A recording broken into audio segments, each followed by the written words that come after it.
என்னை நன்றாக இறைவன் படைத்தனன், தன்னை நன்றாய் தமிழ் செய்யுமாறே. தொடர்ந்து காணொளிகள பார்த்துக்கிட்டு இருக்கீங்க. ரொம்ப மகிழ்ச்சியா இருக்கு. இன்னைக்கு ஒரு சிறப்பான விஷயம். டெய்லி அதத்தான் சொல்லி தொடங்குறேன். நீங்களும் வீடியோ ஆஃப் பண்ணிட்டு போயிடுறீங்க. இன்னைக்கு அப்படி இருக்க மாட்டீங்கன்னு நெனைக்கிறேன். ஏன் அப்படின்னா, இன்னைக்கு கொஞ்சம் படிப்ப பத்தி பேசலான்னு இருக்கேன்.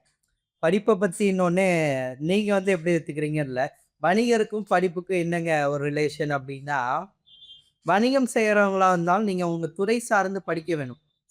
எப்படி சொல்றது அப்படின்னா, உங்க துறை சார்ந்த ஒரு விஷயத்த சொல்லி தொடங்குறேன். ரிச் டாட், புவர் டாட் அப்படிங்கிற ஒரு புத்தகத்துல சொல்றாங்க. என்ன அப்படின்னா, "what you have spent is not matter. What you have gained is matter" அப்படிம்பாங்க. நீ என்ன ஸ்பெண்ட் பண்ண, மணிய என்ன செலவழிச்சங்கிறதெல்லாம் மேட்டர் இல்ல. என்ன சேமிச்சு வச்சிருக்க? அண்ட் இந்த ஒரு விஷயத்த முக்கியமா சொல்றாங்க. இம்பார்ட்டன்டான விஷயம் எனக்கு ரொம்ப புடிச்ச வரி. "Money want to work for you."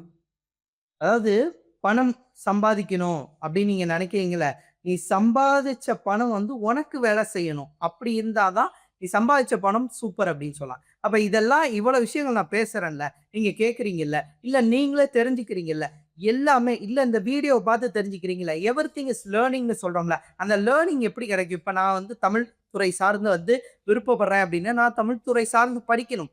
ரீசென்ட்ல Vairamuthu ஐயாவுக்கு நான் ஞானபீட விருது தராங்க. அப்ப இது மாரி விஷயங்கள்லாம் நம்ம அவங்கள பார்க்குறோம். அவங்க துறை சார்ந்து படிக்கிறவங்களா இருக்காங்க, எழுதுறவங்களா இருக்காங்க, தன்ன அப்டேட் பண்ணவங்களா இருக்காங்க. அதுக்கான ரீசன் அவரோட ஒரு வரிகள்லாம் நீங்கலாம் படிச்சிருப்பீங்க. என்ன அப்டின்னா, ஒரு சிறப்பான வரி. வாழ்க்கையில எடுத்துக்கொள்ள வேண்டிய வரி. என்னன்னா, "ஒரு தேசத்தில் பற்றும் தீ, தன் சட்டை பையில் பற்றும் வரை எவனும் சத்தமிடுவதில்லை." என்ன மீனிங்? இத நீங்க கேட்டுருக்கலாம். ஒரு தேசத்திலே எல்லா இடத்துலயும் பட்ற தீ, இப்ப நாடு முழுக்க எல்லாத்துலயும் போர் போதுன்னு வச்சுக்கங்க. யாருக்கும் பிரச்சனை இல்ல. நமக்குன்னு அது வரும்பொழுது தான் அது பிரச்சனை அப்படின்னு சொல்லுவாங்க.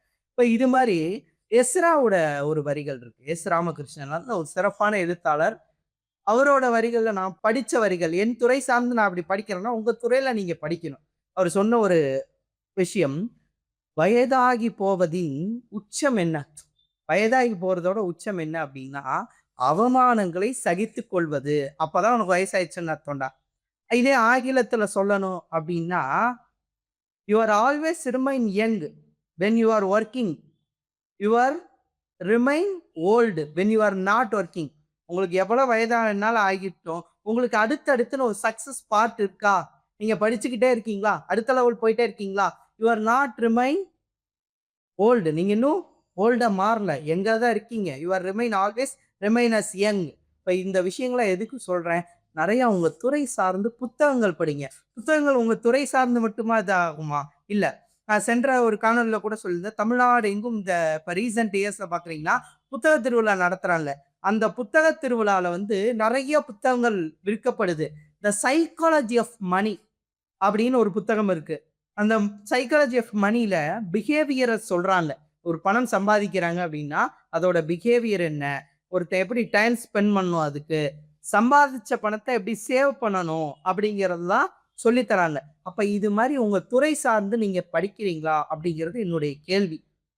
என்னுடைய துறை இதுன்னா, நான் நெறைய விஷயங்கள படிக்கணும். சரி சார், அப்ப என் துறை சார்ந்து நான் அந்த புத்தகங்கள மட்டும் தான் படிக்கணுமா? இல்ல. எல்லா புத்தகங்களும் படிங்க. உங்களுடைய துறை சார்ந்து படிச்சீங்கன்னா, அதோட அனுபவத்த கத்துக்குவீங்க. இல்ல, துறை சாராத விஷயங்கள படிச்சீங்கன்னா, உலக அனுபவத்த கத்துக்குவீங்க. சுகி சிவன் சார் சொல்லுவாரு ஒரு வரியில. என்ன சொல்லுவாரு அப்டின்னா, "புத்தகங்கள படிக்காதவங்க கூட எத படிக்கலாம்? நீ 100 புத்தகங்களை படிப்பதை விட, ஒரு மனிதனை முழுமையாக படி" அப்டிம்பாரு. அருமையான வரி. எனக்கு ரொம்ப புடிச்ச வரி. 100 புத்தகங்கள நம்ம படிக்கிறதோட, ஒரு நல்ல மனிதன படிக்கிறது ஒரு சிறப்பான ஒரு விஷயம். அதே மாரி ரீசென்ட்ல தேவதேவன் எழுதிய வரிகள்ல யுகபாரதி ஐயா சொல்ற ஒரு விஷயம். பாடலாசிரியர் யுகபாரதி சொல்றாரு. என்ன அப்டின்னா, "நான் என்பது வன்முறை.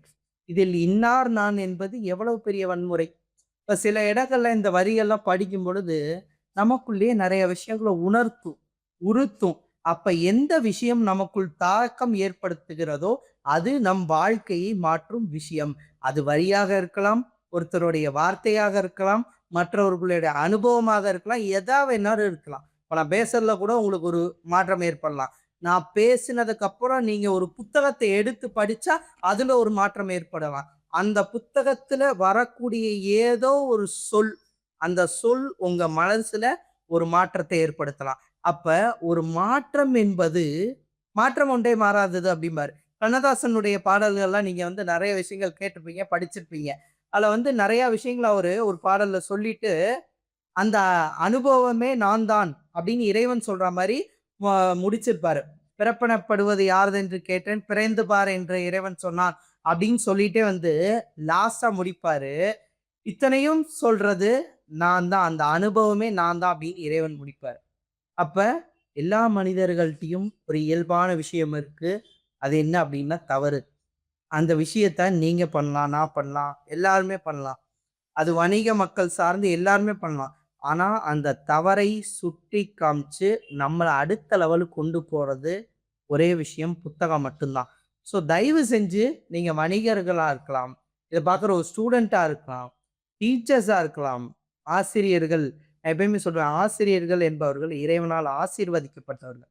அப்ப நீங்க யாரா வேணா இருக்கலாம். உங்கள் துறை சார்ந்து அப்டேட் பண்ணணும். அதுக்கு தயவு செய்து புத்தகங்கள படிங்க.